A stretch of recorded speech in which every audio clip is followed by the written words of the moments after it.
What's up, guys? Welcome back to the Mic Check Podcast. This is T Word, the People's Champ. Thanks for tapping in. Today, we're going to talk about David Benavidez and what's next on the horizon for the 168-pound WBC interim champion. Before we get into the video, don't forget to like, comment, and subscribe. We definitely appreciate your feedback.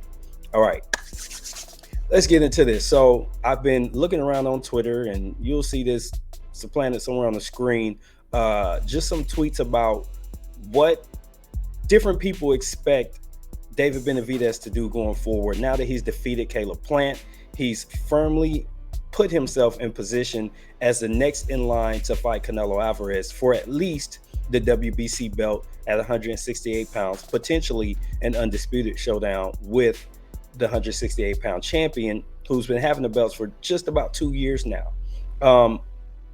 Here's some issues that I have with what's going on. Number one, there's a tweet and an announcement that went out from the WBA president about potentially having David Morrell, who's the WBA interim title holder, and David Benavidez, who's the WBC interim title holder, to go toe-to-toe, and then the winner would take on Canelo Alvarez. That would mean that you're going to push this fight out for David Benavidez with Canelo to basically another year down the line, probably a year from now. Because if you've got Morrell and Benavidez fighting later this year, you get the Davids in the ring, you get a winner, and then the winner of that fight is going to end up in the ring with Canelo sometime around May next year.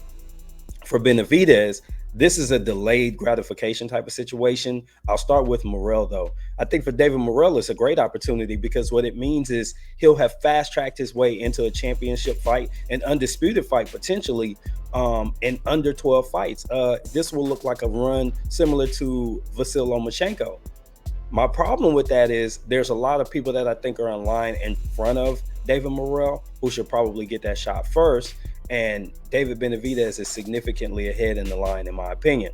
Now let's talk about Benavidez here. So for several years, he's been considered the guy that everybody wants to see Canelo fight at 168 pounds. He's a two-time champion. He lost the belt one time on the scale, and he lost the belt another time because he failed a drug test for cocaine.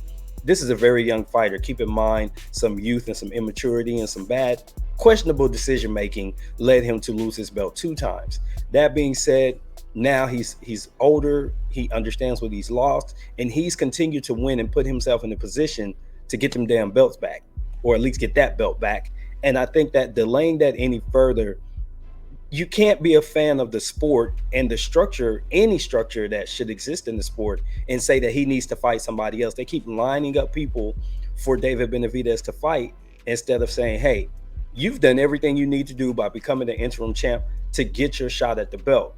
If Canelo Alvarez is actually fighting, and he's already undisputed, so for the people that might try to use the Errol Spence similarity, this ain't the same. Undisputed has already been secured. So now that that's been secured, we have to figure out how to get David Benavidez in the ring with Canelo Alvarez. Whether you think he'll win or not, that fight is good for the sport of boxing from a structure standpoint, simply because you have the opportunity to see 2 of the top at that weight class go toe-to-toe.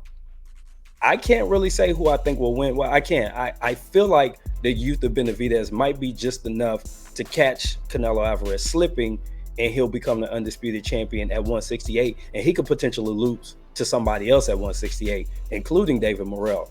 On the other hand, I would like to see him get in the ring as an undefeated fighter, 2-time champion, with his shot at the big belts. That's just my opinion. Now, I think that it's not a good look when I see fans saying, well, he needs to earn it by fighting this person and this person and this person.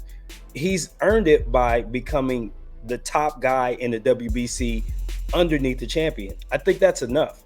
He shouldn't have to fight anybody else. He shouldn't have to go and be the fated gatekeeper or be the fated journeyman with the name. At this point, he's beaten all the names that are at his level or below. The only thing above him is Canelo Alvarez. There's nobody he needs to fight. Even Morrell is below him on the ladder.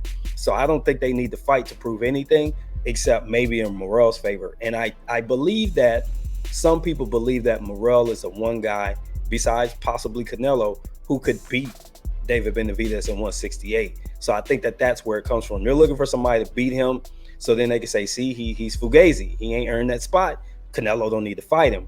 So it kind of sounds like a protect Canelo committee And I'm just not okay with that. I would like to see him get in there with the live dog like Benavidez. And if he's to get past Benavidez, then I'd like to see him fight Morrell as well. And that way he could squash out the young pups before they become big dogs. And he could go on and do whatever he wants to do at 175 or retire, which I think Canelo will do within the next 3 years anyway. He's made a lot of money. He's beaten a lot of name brand guys. He's been undisputed. There's not a lot he needs to accomplish besides making more cash. And how much more of that is he really going to need to earn when he could maybe shift to the exhibition route like Floyd Mayweather? We'd love to get you guys' thoughts on the topic. This has been T-Word for the Mic Check Podcast. Until the next time, I'm out. Peace.